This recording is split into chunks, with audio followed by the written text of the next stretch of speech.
अच्छा उन्हें जिसे गड्डी पैना ना बुल्स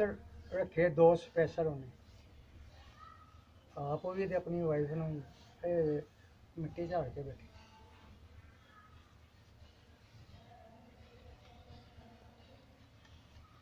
मिट्टी झाड़ के उन्होंने गड्डी ते भाना ते 5 साल गड्डी वेची है 4.5 लाख दी ने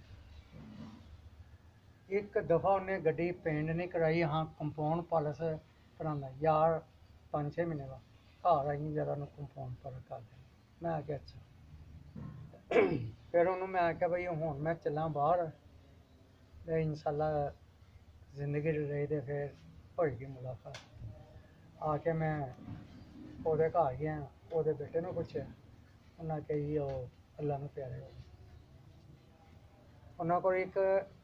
एस-फ्लैग गड्डी सी बाहर दी कंपनी दी वो गड्डी इन्नी चोरी होई सी ਇਹ ਤੁਹਾਡਾ ਜਿਹੜਾ ਪਿਲਰ ਹੈਗਾ ਇੱਥੋਂ ਲੈ ਕੇ ਤੇ ਇੱਥੇ ਤੱਕ ਇੰਨੀ ਚੌੜੀ ਉਹ ਗੇਟ ਤੋਂ ਲੈ ਕੇ ਇਹਦੇ ਬੋਨਟ ਤੱਕ ਇੰਨੀ ਲੰਬੀ ਗੱਡੀ ਸੀ ਤੁਹਾਡਾ ਨਾਂ ਕੀ ਹੈ ਮੁਹੰਮਦ ਅਸਲਮ ਸਦੀਕੀ ਕਰਦੇ ਕੀ ਹੋ ਸਦੀਕੀ ਸਾਹਿਬ ਮੈਂ ਰੰਗ ਦੇ ਕੰਮ ਕਰਨਾ ਪਿਆ 79 ਦਾ ਅੱਛਾ ਅੱਛਾ ਕਦੋਂ ਕਰ ਰਹੇ ਹੋ 79 ਦਾ 29 ਜੀ